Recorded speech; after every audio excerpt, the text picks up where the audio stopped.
că despre înălțimea praznicului a Dumnezeiștii icoanei Protromița, mâine ne va fi nouă vorbă. Și ce vom zice noi acum despre Maica lui Dumnezeu, care este minunată toată, minunată mai înainte de naștere, minunată într-o naștere, minunată într-o toată viața ei, minunată în adormirea ei, minunată și după aceea prin Sfânta Icoana ei.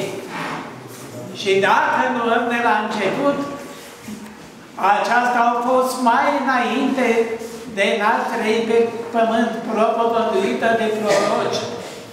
În scurte luat cu 750 de ani mai înainte de întruparea Mântuitorului din trânsa o propovăduiește Sfântul Proroc Isaia când zice lămurit: iată Fecioara în pântece va lua și va naște fiu. Cu atâția ani mai înainte, după aceea a luat din fiecare, într-o naștere ei minunată au fost, că s-au născut din părinți sterbi și neroditori și la o vârstă înaintată care ei nu mai puteau face copii, dar cea făgăduită de Dumnezeu prin lacrimile lor și prin rugăciune au dovedit-o pe ea, care Maica Domnului este pică a rugăciunii, că prin aceasta a fost dobândită. Ce vom zice mai departe în viața ei, care au fost minunată, născând pe Mântuitorul, fără, mai presus de firea omenească, fără sămânță bărbătească. Ce vom zice în adormirea Ifrasnicul cel Mare, cum după 3 zile, descoperind-o pe dânsa, nu au găsit-o în mormânt, că Fiul ei și Dumnezeu nostru, cu tot cu trup au luat-o la ceruri pe Maica sa cea binecuvântată.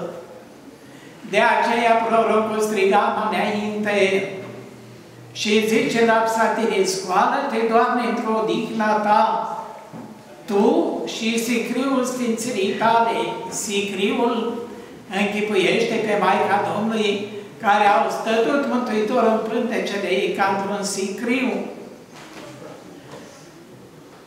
Dar ce ne-a lăsat nouă dacă Maica Domnului au luat Mântuitorul la ceruri și stă și roagă pe Mântuitorul de-a dreapta lui întotdeauna?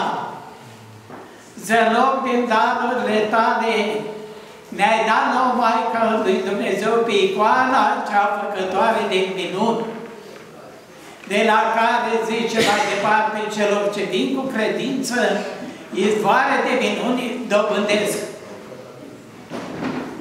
Timpul fiind de noapte și rugăciunile cele de noapte pentru starea noastră și întârziată, numai atât de 2 minuni a Maicii Domnului vreau să vă amintesc. Pentru cel ce cântă Maicii Domnului și se roagă, spune în minunile ei așa, că la oarecare biserică, tot norodul adunându-se acolo, au chemat un cântăreț. Și acesta avea un glas dulce și frumos și duios. În cele din urmă încheie cântarea, că aceasta este rușinarea jidovilor, a celor răstignitori ai lui Hristos. Tocmai atunci, pe la ușa bisericii, auzind cântarea, treceau niște evrei care au pus punct negru în inima lor, precum și la răstignirea Mântuitorului strigau: ia răstignește-l pe el! Și nu s-au găsit într-o dâns vină. Dar nici în acesta, pentru că cânta cu așa glas duios, după cum am auzit și noi cântările înălțătoare a Maicii Domnului cântându-se la această priveghere. Aceștia pun în gând rău în inima lor, l-au chemat pe acest cântăreț oarecum în via lor. Și acolo în vie au făcut ceea ce au făcut Mântuitorului, până la urmă l-au omorât groaznic. Și acolo l-au îngropat pat ca să nu știe nimeni. Dacă cânta Maicii lui Dumnezeu, oare a suferit aceasta stăpâna? Nici de cum. Dar ce? Coborându-se la învia pe dânsul și a poruncit să meargă în biserică și laudele ei să le cânte mai duios. Și acestea au făcut așa. Și au auzit de evrei că mulți era în locul acela. L-au chemat deoparte și au zis: nu ești tu acela care noi te-am omorât în via noastră? Da. Și cum cânți în biserică acum? Și a povestit minunea mare a Maicii lui Dumnezeu, care l-a înviat pe el și a spus să cânte mai duios întotdeauna. Iar ei, văzând minunea, s-au botezat și au crezut în Hristos și lăudat pe Preacurata Maica Lui, nu numai ei, ci și toate rudeniile lor. Iar aceasta pentru cântare și pentru rugăciune am rostit-o.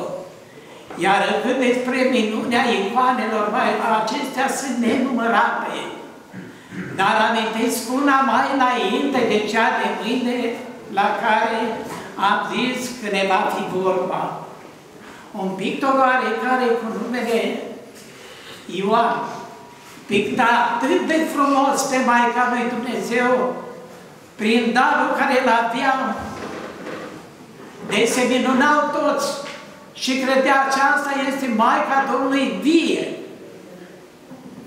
Și pe diavol îl făcea atât de urât față de frumusețea lui care a avut-o în ascultarea lui Hristos când era a Mântuitorului.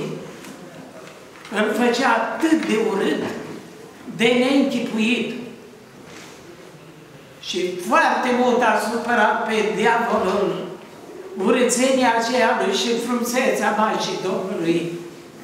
Și acesta, pictând o biserică mare, sus într-un, picta buna vestire a Maicii Domnului. Și cum o picta pe dânsa, se arată diavolul și îl întreabă: pentru ce pe mine atât de urât mă faci și pe Maica lui Dumnezeu atât de împodobită cum nu s-a văzut? Acum nu mai scap din mână. Și odată cu cuvântul, răutatea diavolească s-a împlinit numai decât că au sfărâmat schela și scările și tot. Iar acela atât a apucat să strige: Maica Domnului, ajută-mi! Și din icoana pictată de el s-a întins pâine Maica Domnului și l-au ținut pe dânsul la lungă vreme, până ce au venit în biserică și l-au aflat spânzurat, sus întors, ținându-l Maica Domnului de mâini.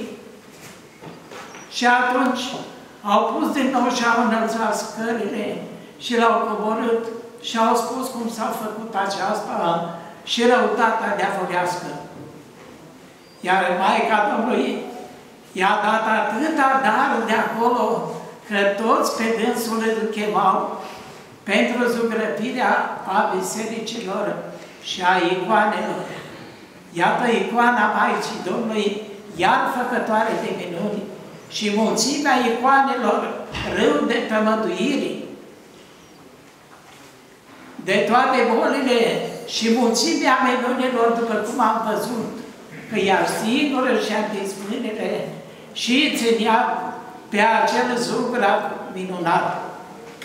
Rămânând în minte acum de Maica Domnului, dacă s-ar putea, spunea un părinte ales, să strigăm nu numai ziua, ci și noaptea pe somn dormind și să zicem: Preasfântă Născătoare de Dumnezeu, mântuiește-ne pe noi! Este rugată toată lumea, căci părinții noștri au pregătit după ospățul cel duhovnicesc de aici și starea de noapte la privegherea Maicii Domnului, o mică masă. Și pentru aceasta amintesc și zic că după masă, fiecare undeva a dormit noaptea asta mai cu greu. Deci, nu avem noi atâtea camere ca să dăm la fiecare sau după cerere la fiecare sau cum doarme cineva acasă. Dar dimineața trezită-ne, începând la ora 7, ora oficială a Bucureștiului, la ora 9, vine Preasfințitul Sofronie Suceveanu, după cum l-ați auzit pomenindu-se în această priveghere.